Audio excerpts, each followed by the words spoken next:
अस्सलाम वालेकुम नाज़रीन। प्रोग्राम आज पाकिस्तान के साथ। कल बिलावल भुट्टो ने सदर पाकिस्तान को धमकी दी और मैं चाहता हूं कि चंद अल्फाज उसके सुन लें ताकि आपको पता चल जाए, फिर इस पे बात करेंगे। जी, उम्मीद है कि इस बार आईन और कानून के तहत सारी चीजें चलेंगे। अगर सदर आरिफ अलवी ने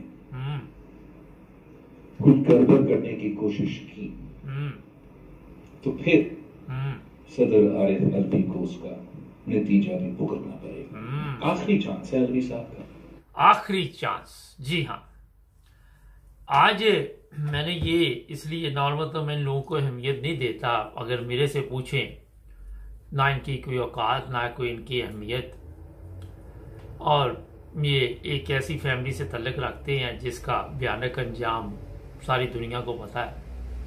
खैर, इसे गहराई में जाने की ज़रूरत नहीं। पिछले दिनों एक प्रेस कॉन्फ्रेंस हुई जब इमरान खान ने कहा कि एक FIR दर्ज की जाए और फौरी तौर पर जो हमारे वो इफ्तिखार बाबर साहब हैं, फ़ौज के तर्जमान, उन्होंने मैसेज दिया, पैगाम दिया कि ये इदारे की तौहीन समझी जाएगी। एक जनरल पे आप इल्ज़ाम लगा रहे, इससे हम अपनी बहुत बेइज्जती महसूस कर रहे हैं और गवर्नमेंट को चाहिए कि हद तक इज़्ज़त का इन पे कोई मुकदमा दर्ज करे। खैर, उस अदारे की पूरे की जी एक जनरल का नाम लेने से तौहीन हो जाती है।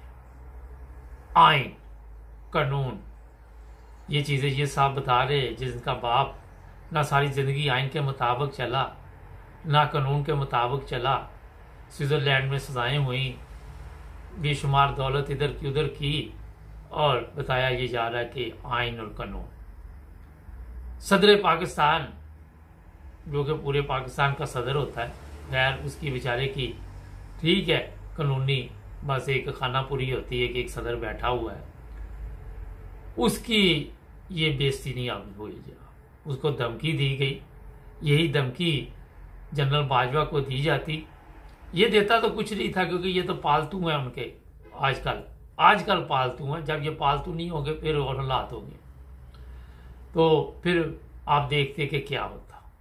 स्वाति ने सिर्फ इतना कह दिया और फिर उसके साथ क्या सलूक हुआ आपके इलाके में। सदर पाकिस्तान को ये धमकी दी जा रही है और कल के सब सतूबी के सोए हुए हैं। ना सुप्रीम कोर्ट ने कोई बात की, ना कोई फौज की तरफ से बयान आया कि जनाब हमारा सदर लगाया हुआ हमने। ये तो वही साहब नहीं जो ड्रामे में कहता कि मैं अब्बा लगा ला घर दे विच। तो वो सिलसिला जो चल रहा है, किसी की जरूरत नहीं हुई कि आके इससे को कहते जनाब वो हमारे सदर साहब है तो आप एहतराम करें जैसे भी हैं, ठीक है। उनके पास है कोई पावर नहीं, उनके हाथ बांधे हुए। सदर पाकिस्तान की तौहीन 22 करोड़ अवाम की तौहीन नहीं कही किसी ने, कोई फर्क नहीं। हमारे अदारे की तौहीन नहीं होनी चाहिए, वो सबसे सुप्रीम है।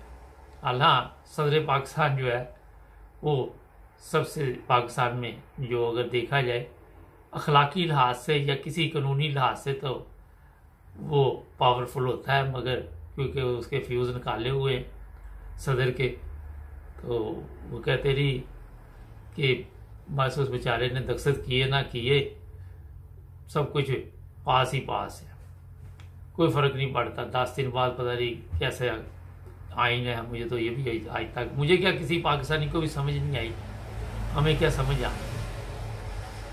तो ये हालात जिस मुल्क में हों वहाँ पे आप अंदाज़ा लगाएं कि इन लोगों को ये फिक्र होती है कि हमारी इज्जत में दूसरे मुल्कों में बहुत फ़र्क पड़ जाता है। अगर कोई वीडियो लीक हो जाए, कोई ऑडियो लीक हो जाए, कोई हमारी करतूतें जो लीक हो जाए। ये साहब जो वज़ीर ख़ारजा है, पता नहीं कितनी देर ये गवर्नमेंट के पैसे पे पिकनिक मनाते रहे, और जब भी ये जाते हैं तो वहाँ इनके भी जो कारनामे हैं, जो टिकटें इनकी भी आती रही है, या आने अली के आपके इलम में है कि वहाँ से कुछ इनका भी तल्लक मिल रहा था। हराम के पैसों से पलने वाले ये बच्चे आज सदर पाकिस्तान को धमकियां लगा रहे। जिस बंदे की ये औलाद है उसके मतलब अब मैं क्या बात आपको कहूँ, मेरा ख्याल है कि सबको पता। लेकिन जो असल हकीकत है वो ये है कि आज पाकिस्तान की जो हसीयत, जो इज़्ज़त आप देख रहे हैं, वो पूरी दुनिया के इल्म में है। अगर इंग्लैंड की अदालतों में चले जाए, यहाँ तक क्या कि शहबाज शरीफ सलाबत खान के पैसे खा गया, अदालतों में इन लोगों के साथ जो सलूक हो रहा है। कहीं पे ये अफवाहें चल रही है कि शहबाज शरीफ को चपेड़े पड़ी, बड़े भाई को जूता पड़ा था। क्या यार आप लोगों की ज़िंदगी है? कोई है आप लोगों की एक आने की भी इज्जत? लानत डालो यार, कैसी सियासत आप कर रहे हैं। किसी की चपेड़े पड़ रही, किसी को गालियां पड़ रही, किसी को चोर चोर के नारे लग रहे। कोई जहाँ जाता है, कोई वहाँ अमेरिका जाता है, वहाँ चोर चोर के नारे लगने शुरू हो जाते। कोई मरियों के मतलब ऐसी ऐसी बातें सोशल मीडिया पे कर रहा है, कहीं पे कुछ कहीं पे कुछ चल रहा है। तो मेरा ख्याल है कि पाकिस्तान के जो 22 करोड़ अवाम है, उनकी इज्जत का किसी को कोई ख्याल नहीं, ना किसी इदारे को ख्याल है।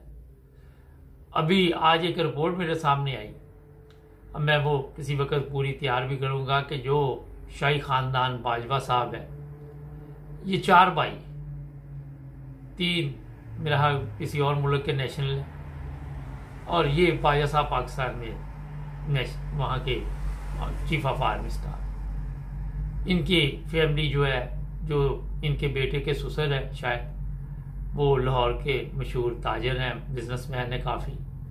अलीम खान के वो दोस्त हैं, और अलीम खान को वो मुझे थोड़ा सा इतना अभी तो पता तो सारा है, लेकिन वो थोड़ा देखना पड़ेगा। और वहीं से ये फटा हुआ था इमरान खान की गवर्नमेंट का। तो इसकी मेरा 5 बहनें हैं बाजवा की, 3 इंग्लैंड की नेशनल हैं और 2 अमेरिका। और ये साहब 29 तारीख को रिटायर होंगे तो अपने मुल्क में चले जाएंगे। ये हलफ लेते हम मुल्क की खिदमत करेंगे और हम आखिरी दम तक कुर्बानी देंगे पाकिस्तान के लिए। जैसे ये पेंशन पे होते हैं, फुल अमेरिका, बेल्जियम, वो एक ड्रामा नहीं लगता था फुल अमेरिका, वो वाला साहब है।